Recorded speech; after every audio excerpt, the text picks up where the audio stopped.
So this got me thinking, what about, I mean, we don't really know what happened at that house. We know that Baba went there. We know that Baba went to both of these houses in New Hampshire, but that's all we know. And I started thinking about the house at Harmon, just north of New York City, where he lived for a whole month in 1931. And so I started doing some research on it, and lo and behold, I find that there's a real estate site that had interior pictures of the house in color when it had been put on the market a few years ago. So, of course, when I showed these to Nashuan, he said, oh, well, about the house at Harmon. And I uncovered an enormous amount of material that had never been known. The house had been, while Baba had only been there. This is fall, the following fall, 2014. I did. So, God bless. So as I started researching the house, at the same time, the Avatar Mayor Baba Trust digital archives had just gone online, and they had a wealth of information about the early letters that were sent to Baba and letters that he sent to them. A treasure trove of letters that are available to anyone. You just go to AMPPCT and go to the digital archives, and you punch in who you are interested in, whether they wrote a letter to Baba or Baba wrote a letter to them, or you can punch in a date or a location, and immediately pops up the original handwritten letters. Okay. I can go into the Worldwide Baba Family meeting, and you can view this whole thing yourself. Okay. Yeah, they're all. You'll have to tell me how to do that. Well, I've not ever done it. but you can't. But someone will tell me. Yeah, someone has. But I just haven't. Yeah. Are we ready? Yes. Oh, okay. So, of course, I discovered a lot of very interesting things about what went on at that house at Harmon. It's a fantastic property. It's a stone castle built on a cliff above the Croton River. Margaret Mayo was the landlady. She met Baba and she said, I want to give you the use of this house for a whole year. And he established an ashram there, which they named Meher Ashram. And there were a whole group of people who lived there for the subsequent year. And he came back to the house in May of 1932 on his second visit. At that time, he said he was going to spend a year there, but instead he only spent 48 hours, and he was on the train to California. So they were quite disappointed by that. But part of the reason that I wrote the article, and I'll skip to my last sentence, which was, this remarkable property, home to the avatar of the age, deserves to be preserved and protected by the Meher Baba community worldwide as a place of pilgrimage for all time. And we've had wonderful responses. The house is not for sale yet, and we just wanted to keep our eye on it, and if it ever did become available, it would be wonderful as a Baba Center. As you can imagine, Baba's bedroom is on the top floor. It's an incredibly scenic setting. It's totally private at the end of a dirt road, and is such a scenic area with wonderful trails that Baba walked all around the house. While I'm doing my research into the letters, I come upon a list that Malcolm Schloss kept of all the people that Baba met during his first visit in 1931. Over 200 names that we never even knew existed. So I've been researching who these people were. They're all very significant individuals, and they're really the reason why Baba came to America. They needed him. And each and every one he sat down with and said to them, I will help you. So as part of the article, I identified quite a number of the people that Baba met, and I found an original map of the property. And I had done the same on his trip to Boston, because there was a list of all the people that Baba met in Boston. And being from Boston, this was my original focus, of course. Oh, Alexander, somebody just said that they are watching it. It's a great story. Oh, well, glad they're enjoying it. They owe it all to Nashawand, and I owe it all to Nashawand. This is right now, there's 11 people watching, but that's only the ones who identify themselves. Okay. There are others that we don't know that watch. Well, one day 6 years ago, I was sitting on my bed asking Baba, gee, I'm retired now, and what should I do? And I picked up my Glow magazine, and I read that Beloved Archives was just getting established, and it was located in Hamilton, New Jersey, being my last name. And so immediately this voice says, go help Nashawand. So the next day, I'm in my car. My wife thought I was a lunatic because I didn't even have his phone number, but I had the address. She said, how are you going to find him? And I said, well, Baba's not going to have me drive all the way to New Jersey and not be able to find him. And I did that day. Of course, I thought Hamilton would be a tiny little town in rural New Jersey. Instead, it was acres and acres of malls. So it took me a long time to track him down. And being a gardener, I thought, I'll bring along my gardening tools. Maybe he's got some raking to do, or I could put some plants in the ground and make a Baba garden. And of course, I arrived on moving day. And I had expected a whole army of volunteers there. But as it turns out, I was the only one. You were the volunteer. So I had the wonderful delight of helping him unpack the boxes. And I don't know if you've ever heard the expression, when you move, you find out who your friends are. Oh, no, I hadn't heard that. Yeah, well, it's a real truism, because moving is always a hassle. So I show up with my rake and shovel and say, gee, I was wondering maybe I could do a little gardening. And he had just been in the backyard. He had just purchased the facility, which is gorgeous, but he had stood in the backyard, and it's a total jungle of brambles and vines and fallen trees. And he said, you know, when I bought the property, I said to Baba, what am I going to do with this backyard? It's such a total mess. So I said, oh, well, I'm here to clean up the garden. And over the years, I've brought in all kinds of exotic, after cleaning it all up, I've brought in a lot of exotic species, like a ginkgo tree and a dawn redwood. And I have brought in a whole collection of Japanese maples and magnolia trees and lots of flowers. How much acreage is it? Well, you've heard of God's little acre? Well, this is God's little quarter acre. It's only 100 by 100. Yeah. But it has great variety in terms of soil and exposure. Part of it's sunny, part of it's shady, part of it's wet, part of it's sandy, part of it's got good loam. So I was able to pick and choose those plants that do well. We wanted a totally no-maintenance garden, because Nash is not a gardener himself, and we didn't want to do a lawn, an extensive lawn that would take a lot of maintenance. So we put them, that's always been my gardening philosophy. You put them in as babies, you love them to pieces, and if you're lucky, they'll grow into magnificent specimens. The property did already have huge maple trees and tupelo trees and cottonwood, so there was a wonderful canopy above.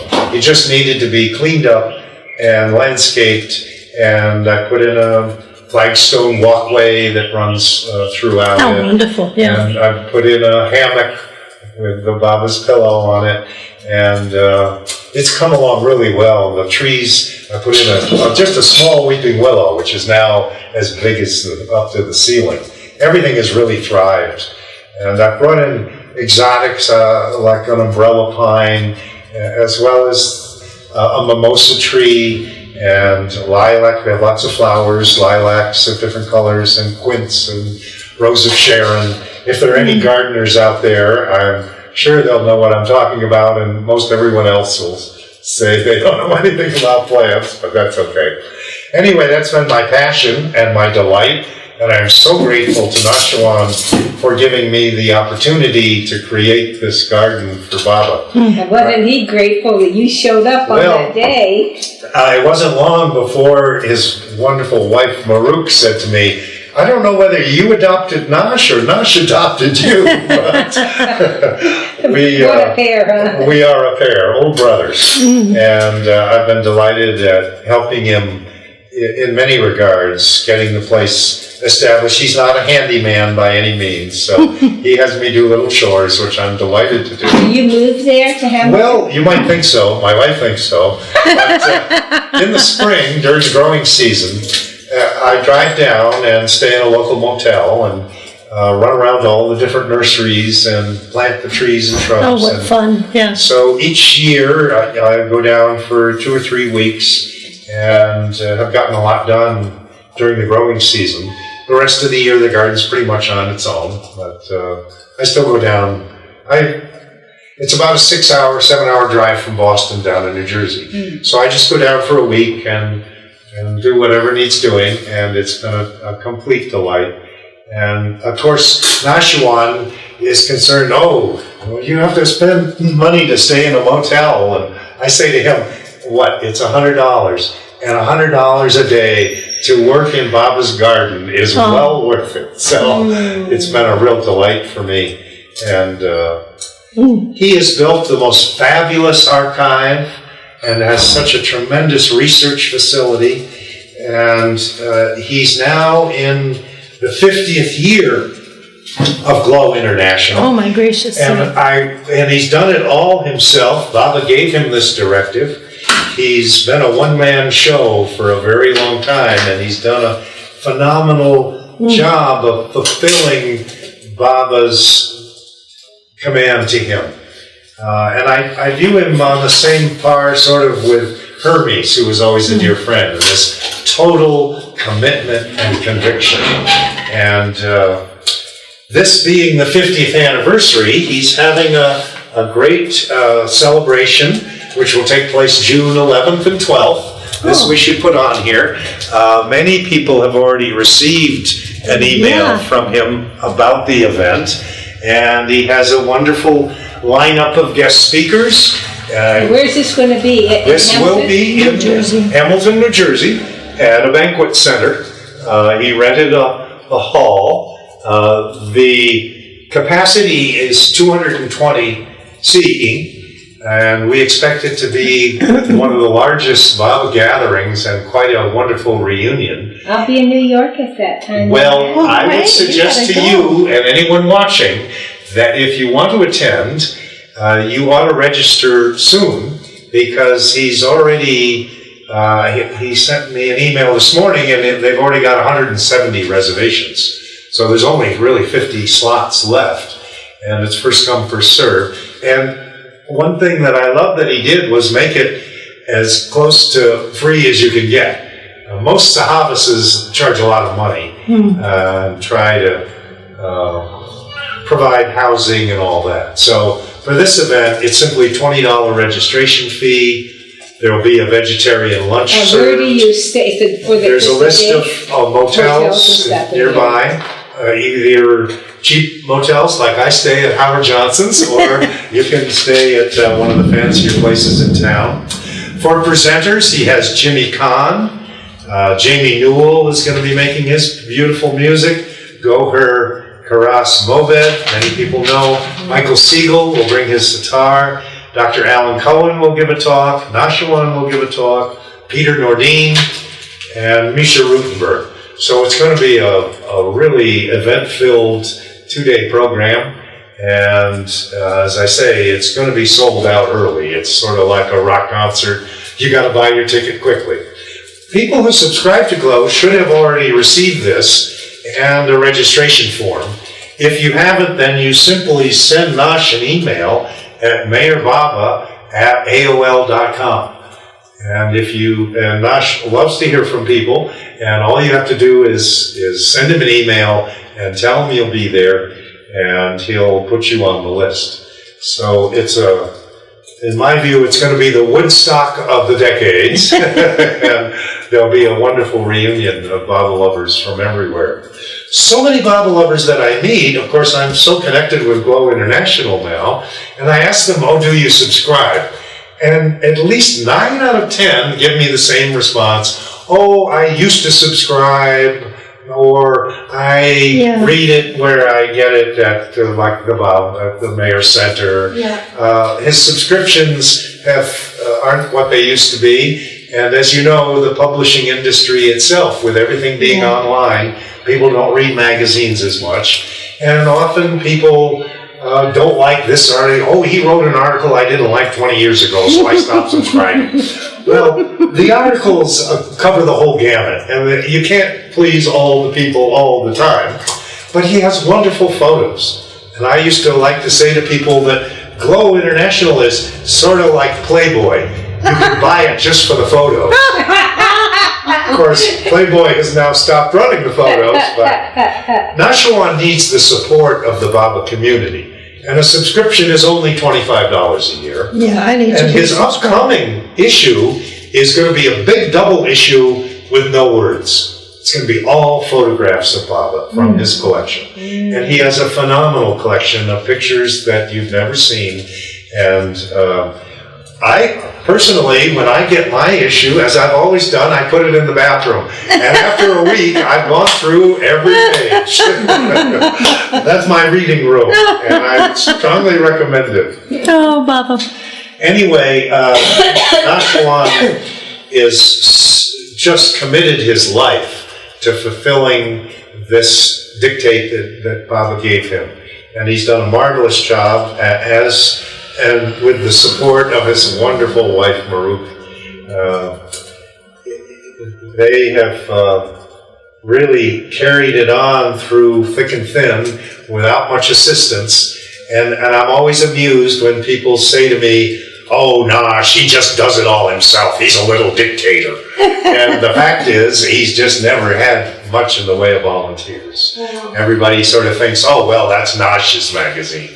Well, it's really God's magazine, and it's the only magazine focused exclusively on Mayor Baba's teachings, spreading the word all over the world. So it's really a wonderful magazine. I would encourage everyone to subscribe, even if you were offended by some article 20 years ago.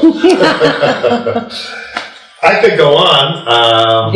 Do? Okay, I'll tell you about my latest discovery. Okay. Because I'm about to come to India a month ago, and what inspired you to come after all these years? 49 years. I was going to wait until 50 years, but then I was concerned I might be in a wheelchair by then, so I better come while the getting was good. Yeah, you don't know. And my kids have grown, and we're empty nesters now, and Nash has been trying to get me to come for some time, as Bao used to do.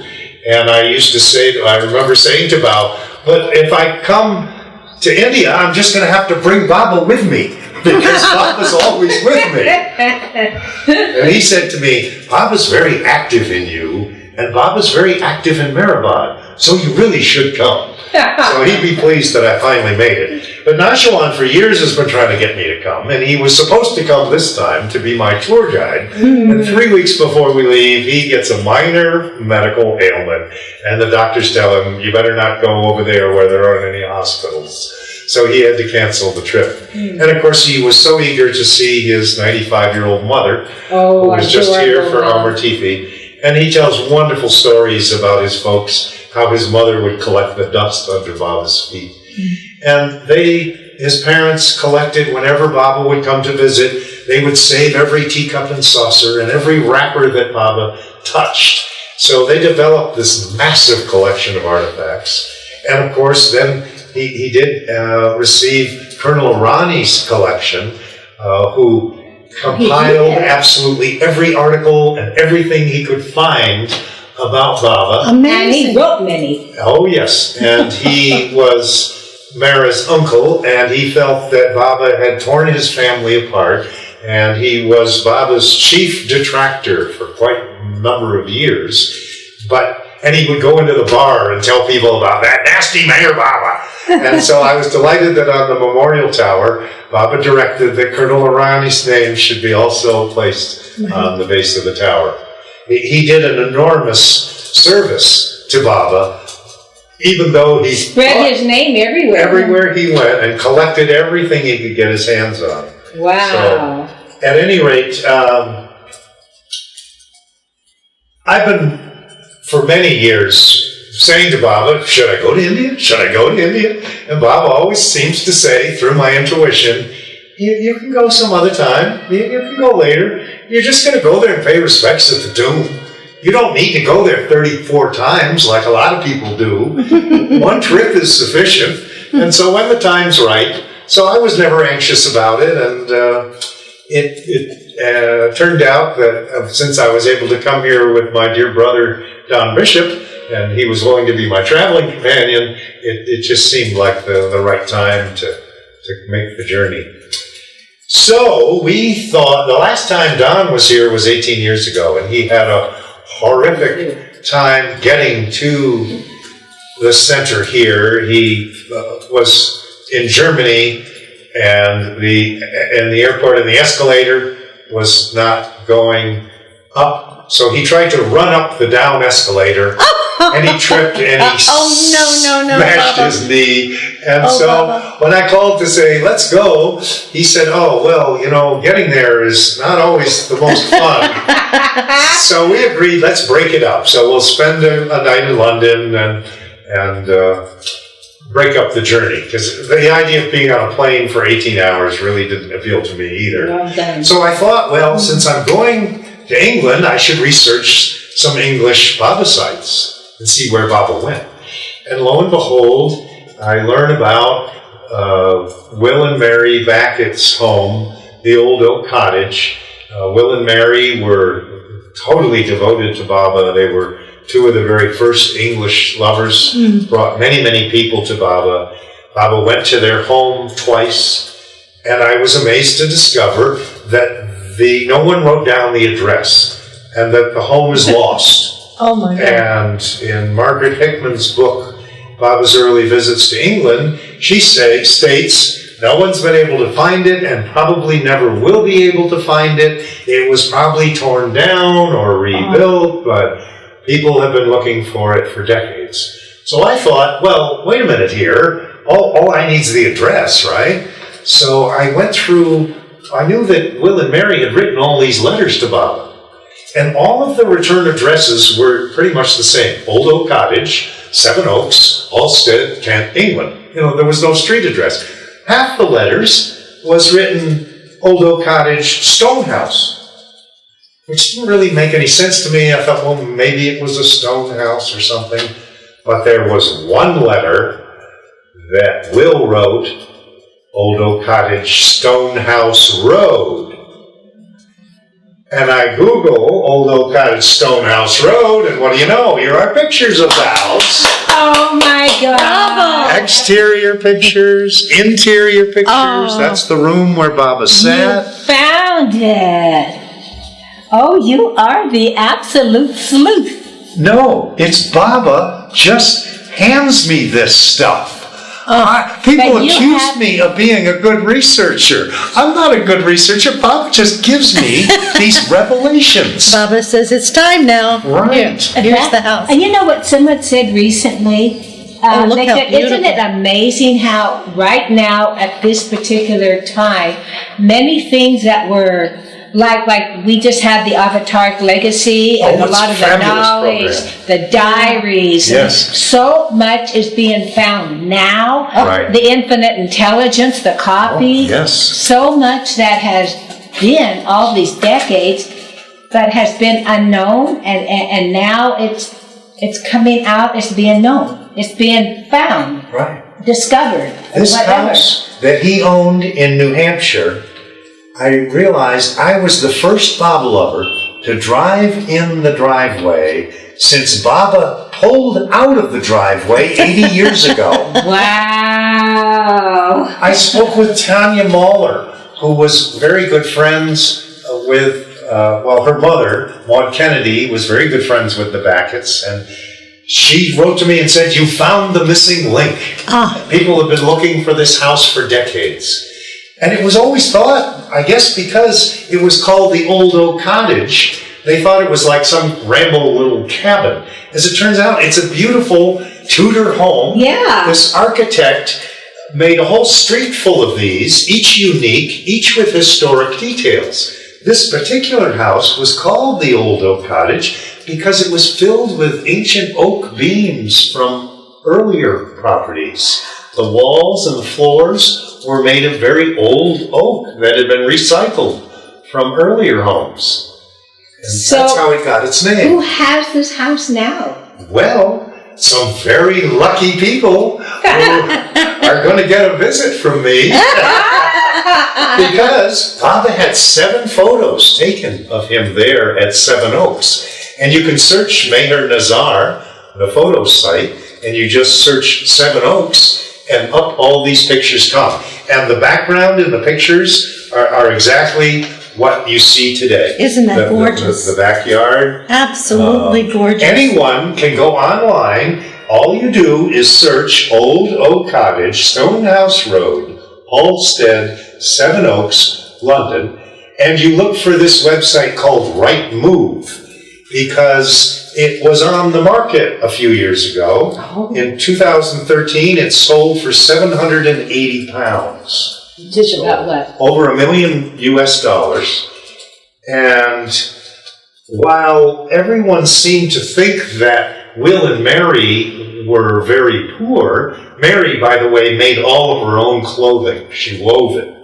And she had been a Sufi and had been initiated by Inyat Khan, and she was a remarkable individual, as was Will. But it was always thought that they, probably because she wove her own clothing, that they were next to destitute. Actually, they lived in a beautiful home, and according to the record, sent Baba significant amounts of money as donations. I don't know whether it was all their money or whether they raised it. He was the European correspondent.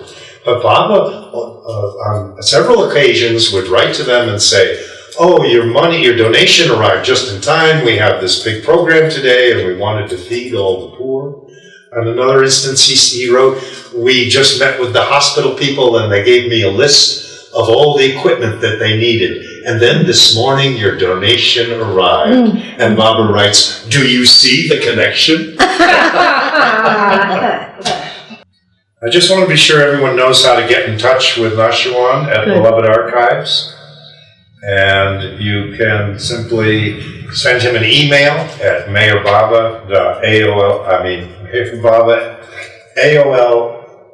AOL.com. Okay. And his website is www.belovedarchives.org. And his telephone number, and he loves to get phone calls, area code 609-529-6129. So if you like Nashwan and you haven't spoken to him, he would love to hear from you. And if you're new to Glow International, he would love to hear from you. If you are not a Baba lover at all, he would love to hear from you. His phone never rings enough to his satisfaction. And he spends all day answering inquiries, emailing photos, doing everything he can to help spread Baba's message. And his is the only archive that is totally committed to sharing all the resources. Most of the archives, it's very difficult to get your foot in the door. But not so with his. His is designed to spread Baba's message throughout the world. You open your mailbox. Wow, there's Baba in my mailbox. And I look through and there's pictures I've never seen. Beautiful pictures. And writings that have never appeared in print in the original handwriting. It's just unbelievable, the resources and the history. Of course, not everybody's into Baba history. And I admit that I'm a fanatic about Baba history. Oh, it's wonderful. There are a few others of us who are just really focused on that. And that's why Nashwan is such a tremendous resource, because he knows all the stories. He has spent his whole life researching Baba's life. And he is a treasure trove of information. So anyone who has any kind of question about Baba's life, he is a wonderful, wonderful resource. And just the nicest fella, too. Exactly. So, he just blows. You know, one thing, I'll share one story about Nash, and he doesn't tell this story, His sister told it to me, but it does appear in Lord Mayor. And that is when he was born, Baba went to visit his mother. And he took the baby from the mother's arms. And he said to her, "He's mine." And she responded, "That's wonderful, Bob." Now, how many mothers would give up their newborn To God. to God? But she knew how significant that was. And I think that's a big part of why he has such enormous conviction. Because he's Baba's from the day he was born. It's been phenomenal. The first week I had Baba put me through a lot of suffering. I was suffering from sleep deprivation, dehydration. I had a lung infection I picked up on the flight here. Ouch, yeah. And I wasn't used to sleeping on a metal bed. And I wasn't used to taking a shower in a bucket. And I'm a softie, and I'm a pure all-American. I live on hot dogs and hamburgers. Eating white rice for dinner every night, it was kind of a shock. And, but as the suffering kept increasing, the nightmares, the lack of sleep, finally I just gave it all to Baba. I said, "Okay, Baba, obliterate me, I don't care. Give me your best shot. You know? Knock me out in the samadhi. You waited I'll take 49 it." years to get me here. You're right. Go ahead. All right. Pound me. And then, and a lot of it was running into old friends and feeling like, oh, this is home. And hanging out in the samadhi, and hanging out in the Rahuri cabin, and the Mandali Hall, and just absorbing the peace, Baba's peace here. It's just been a delight to see him at the Samadhi, Judy, because he's standing there and he's going, oh! Well, unfortunately, I seem to often make some kind of scene because I get in there and the tears just start flowing. And then you step out the door and there's this whole audience like, waiting to see if somebody has some kind of reaction. Oh, here comes this guy. Oh, watch him go. So I got in the habit, I scoot behind the building. So then I can relax. And I go to Mara's tomb, which I was told is the place to cool out. But one of the first times, I go to the back of the Samadhi, and I'm still weeping, and Jal comes around the corner, and he looks at me and he says, "So, you found the treasure, eh?" Oh, is that good? Oh. How classic is I've never heard him say that. And I've just met so many wonderful people. I mean, I could list them, but there are so many that I would leave some out. It's like the people at the Oscars who want to thank everybody. I got a list that's long, which is quite remarkable because where I live, I'm a total hermit. I just work in the garden all day. My wife would tell you I have no friends. I don't go to her church meetings. She wants me to go to church socials or her horse riding club. And she has all these contacts in town. So when Christmas comes around, she gets invited to 8 Christmas parties, and I don't go to any of them. I'm the mystery man. All of her friends, they don't know, who is that guy? They've been together 30 years, and I've never met him. And they never will. Because I hate going to cocktail parties where you chit-chat about the weather and pull up politics and everything else that they, with drinks in their hands, and I don't drink. So why am I even at this stupid thing? Meeting a bunch of people I have no interest in meeting. But when I get to a Baba center and I start talking about Baba, it's like I put my finger in an electric socket. And people come up to me. I had no idea that upon my arrival, I would be such a celebrity, right? Because, hey, have you met the guy who hasn't been here in 49 years? I go to people, I go, "Hi, I'm Alex." "Oh, you're Alex." You're the one that hasn't been here 49 years. Oh, usually I'm flying under the radar, you know. I just want to be anonymous. I'm from New England. I'm a total introvert most of the time until I get around Baba lovers. And then I'm like, I just drank a pot of coffee and people are telling me to slow down or I'm going to have a heart attack. And then people are saying, "Wow, I I don't know when I met a Bible lover with such enthusiasm.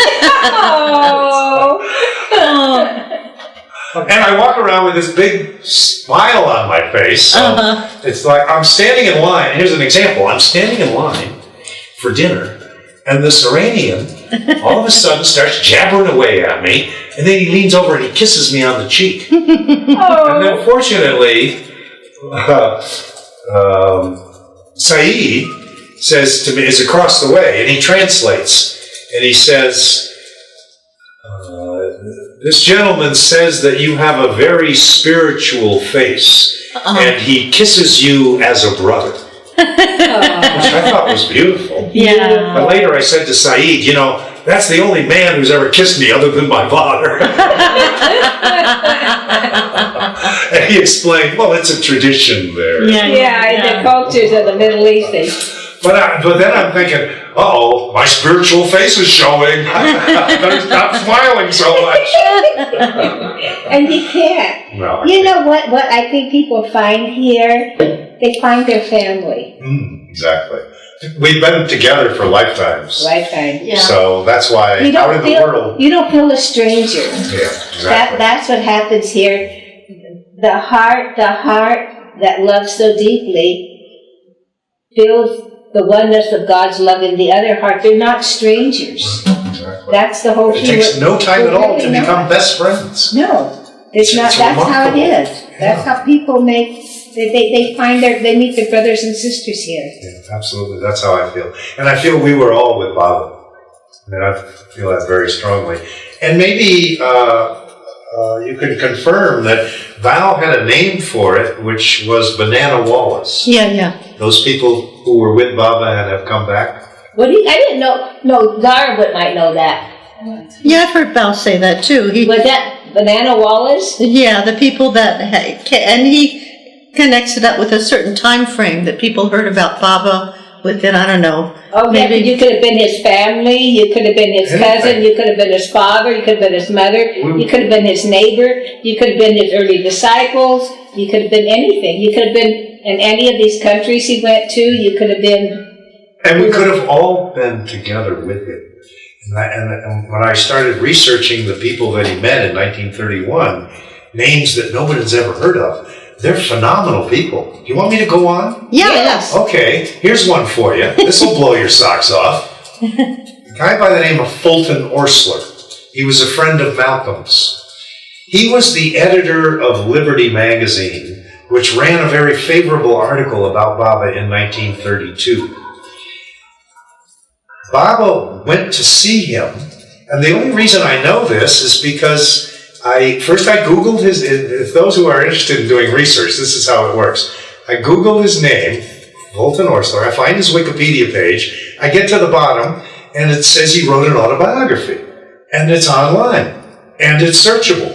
So I click on it, I punch in Mayor Baba, and up pops a paragraph out of this guy's autobiography, which states, "Queer characters continued to come visit me at my apartment. For example, Sri Mayor Baba shows up with a Ouija board. And he tells me that life is worth living." Now, Fulton Orsler was an extremely influential individual as editor of Liberty magazine, which at the time had a huge circulation.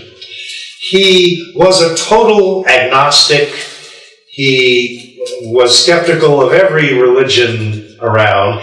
He made a trip to the Holy Land so he could debunk all of the Jesus myths and write a book about it. By the time he was done researching it, he became a lover of Jesus.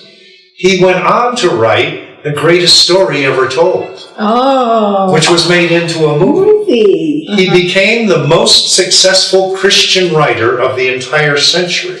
And part of it was that he presented a whole new picture of Jesus as being compassionate and loving, and none of the hellfire and brimstone that they used to promulgate. So he created this very human Jesus and brought to the public a whole new vision of Jesus. He also wrote Father Flanagan, Boys Town, which was made into a movie.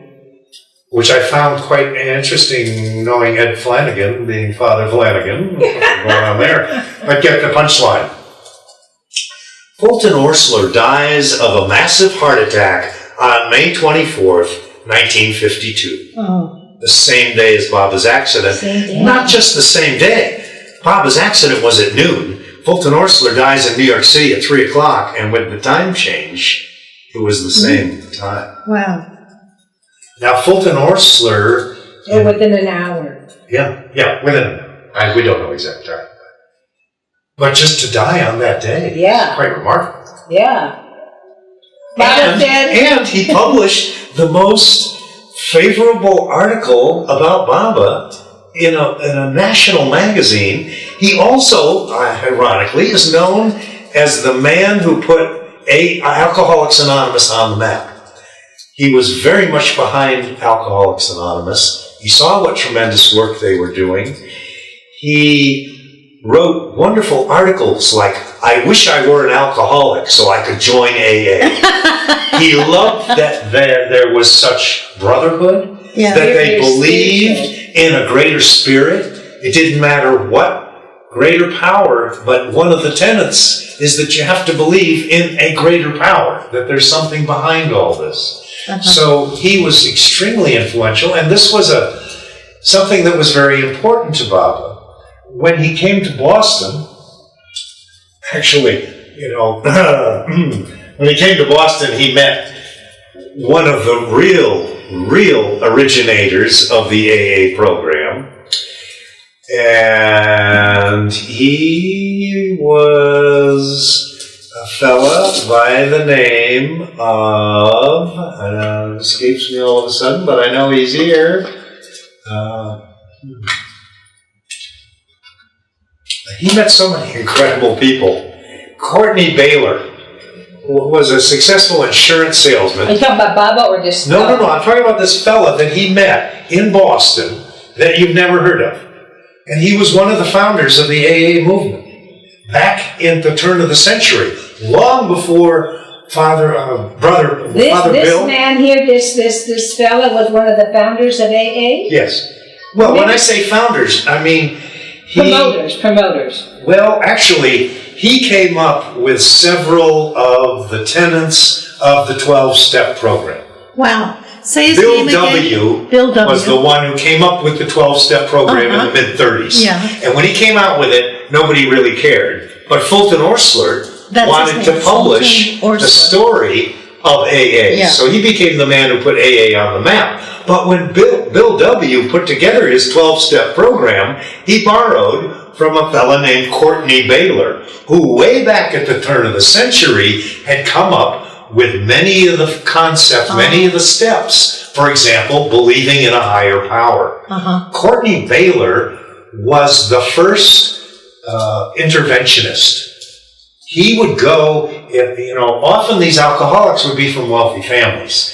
And a person would go on a binge, and the family wouldn't know who to call or what to do. There were no treatment facilities. They would call Courtney Baylor.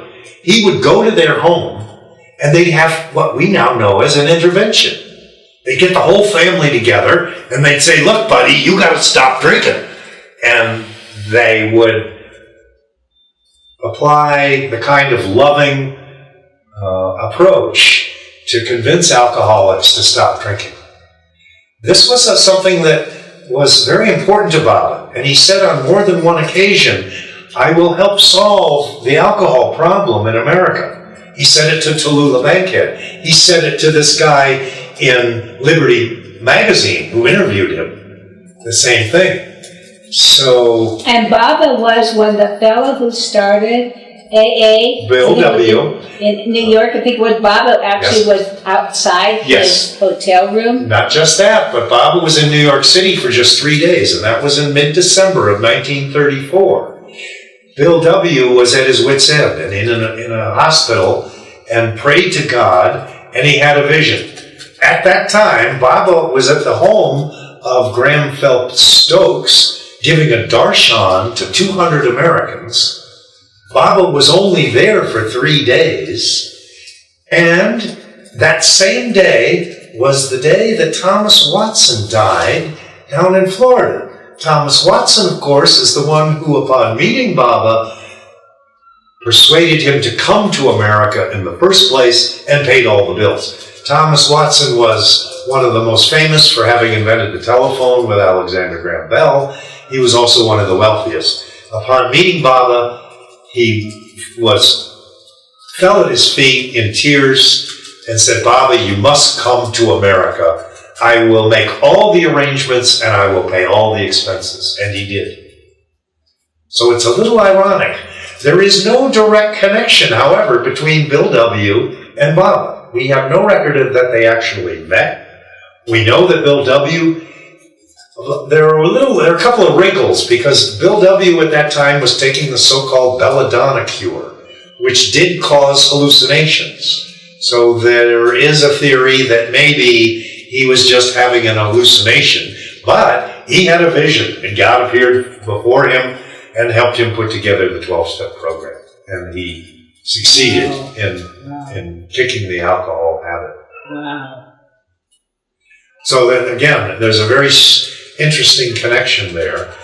My own feeling is that Baba's visits, he was working to liberate the oppressed people. And if you look at last century as Baba's century, when you look at the advancements of the black movement, the women's liberation, the transgender and gay community, the prisoners, the mental institutions, the handicapped people, they now have all the best parking places. Each one of these categories made leaps and bounds through the people that Baba met, ironically. Because they were all involved. The women's right to vote, the suffrage movement. They were all oppressed peoples when Baba arrived here. And the blacks more than anyone, of course. But look at the women. They weren't even allowed to vote. Look how far the women have come in the last century. That one running for president. It's amazing how far things have come in less than 100 years. And I think it's directly Baba's doing. That's really what he came to America to achieve. And when you look at the historical record, it's just phenomenal. Oh, and No. what more can you say? Yep, you told us you just got here. Okay, I told you. I went through all this suffering, which apparently I'm not alone in doing. I got adjusted. I gave it all to Baba. And then bliss came on me. And I've been blissful ever since. I still come out of the Samadhi in tears. I still head for the back of the building to compose myself. But what happens is that people like Zehra come up to me and say, "Well, obviously you're a long-time Baba lover, so I want you to come and talk about your time with the Mandali."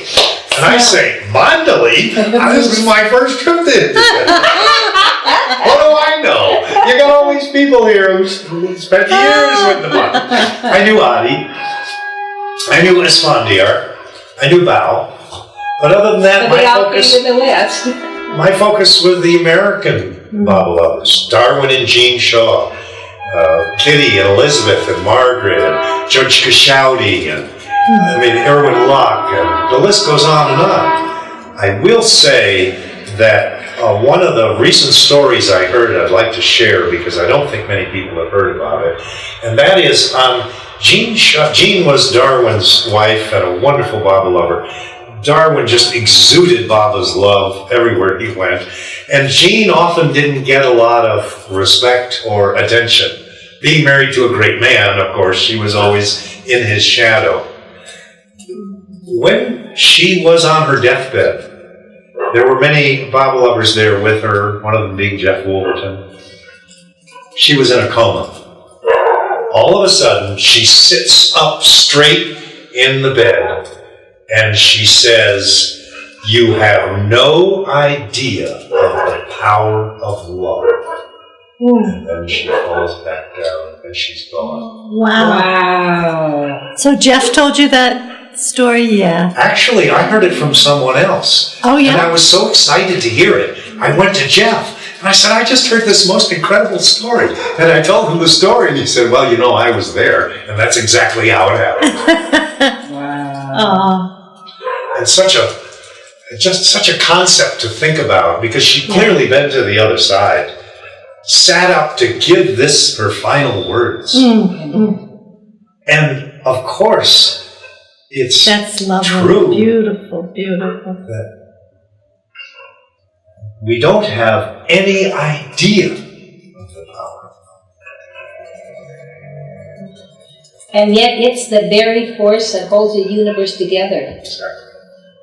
That's all there is. That's all there is. And a bunch of illusion. Everything together, from the trees to the animals to the everything. Everything. It's all love. It's all God. So how was your Baba birthday? My Baba birthday was wonderful because I got to watch Ward Park's phenomenal play and the concert in the morning. It really made the event so special. His lyrics to the song, the concert in the morning, were just so inspired. And the play production, the theater was jam-packed. The actors were tremendous and really well cast. And I was just thoroughly impressed at all the work that so many people went to put that on. It was particularly wonderful for me because while I was here, I took some wonderful side trips. I went up to the Ellora Caves and sat in the Buddha Cave, which every visitor ought to do. And our driver knew where to take us to Sai Baba's cave and Zarzari's Samadhi, and in Toka, where Baba had the original Prem ashram, and then topping it off with the Yampur shrine, where Baba stayed the last night of the new life. Which was part of the play. Of course, the play was all about the new life. And the man in the mosque there showed us where Baba slept. Beautiful. So now This was the night before I went to the play, and they had the same pictures that I had taken of Yampur. It was really... The man showing where Baba, the Muslim, is showing where Baba slept. Where Meher Baba slept. And we had the same experience at other samadhis that Baba had slept at. Near Zarzari's samadhi, there's another samadhi, and I don't know the whole story. I can't wait to sit down with Nash, get answers to all my questions, have him tell me what it was I was taking pictures of. But I went to Yapasni's at Sakori, and that was really beautiful. Went up to Baba Jan's shrine, which wasn't so beautiful, but... And most special, went to Baba's house, where we were able to enter. The sign on the door said only open 3 hours per week. On Thursdays, the one day a week it's open, it's only open from 10 o'clock to 1 o'clock. I had no idea. And we showed up just on time to walk in, see the stone where Baba banged his head, and to walk around that property was such a treat. So, to answer your question, my trip here was multifaceted, a wonderful history lesson, and just Baba everywhere. And now, here I am. I'm leaving in the morning.